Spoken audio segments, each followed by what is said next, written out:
हाँ जी प्यारे बच्चों, नमस्ते। ऑनलाइन क्लास में आपका वेलकम। आज हम पाठ नंबर 9 दो हाथ इसके प्रश्न उत्तर करेंगे। हाँ जी, हमारा पहला प्रश्न है, नीरू की दिनचर्या क्या थी?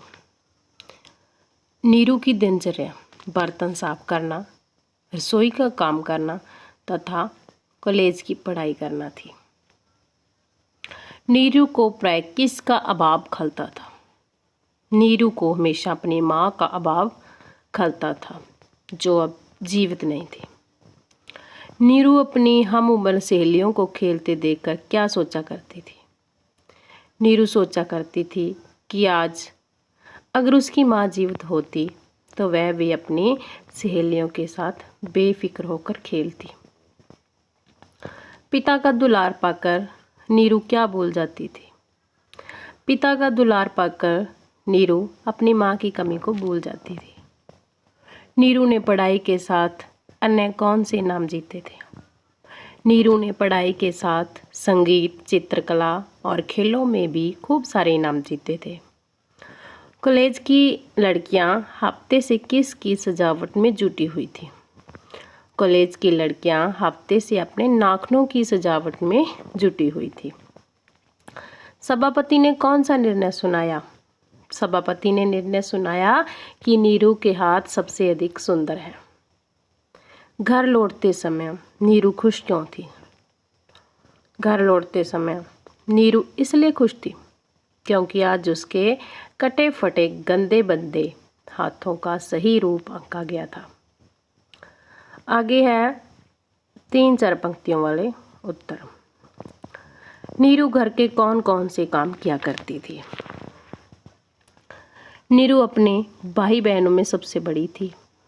माँ की मृत्यु के बाद वह ही माँ की सारी जिम्मेदारियाँ उठा रही थी। वह रसोई के जूठे बर्तन धोती थी, साग सब्जी काटती थी, चूल्हे की लिपाई पुताई करती थी, रसोई घर में झाड़ू लगाती थी, भोजन पकाती थी, चपातियाँ सेकती थी, कपड़े धोती थी तथा घर के अन्य छोटे बड़े काम किया करती थी। नीरू की माँ उसे काम करने से क्यों रोकती थी? नीरू की माँ उसे काम करने से इसलिए रोकती थी क्योंकि नीरू बहुत कोमल थी तथा प्यारी थी। उसके हाथ बहुत ही सुंदर थे। घर के काम के बारे में वह नीरू से कहती थी, यह सब काम तेरे करने के नहीं। हम अनपढ़ औरतें तो जानवर होती हैं। और माँ अपने हाथ खोलकर दिखाती, मोटी खुरदरी उंगलियां, कटी फटी चमड़ी, टेढ़े मेढ़े नाखून। तेरे हाथ ककड़ी के समान है। इनकी 5 उंगलियों में 5 अंगूठियां डालूंगी। आगे है, नीरू की सहेलियां उसका मजाक क्यों उड़ाती थी? नीरू की सहेलियां उसके गंदे हाथों को देखकर उसका मजाक उड़ाती थी। नीरू के हाथ कटे फटे थे। कहीं पर चपाती सेकते हुए जल भी गए थे। उसकी सहेलियां उसके गंदे बदे हाथों को देखकर उस पर हंसती थी।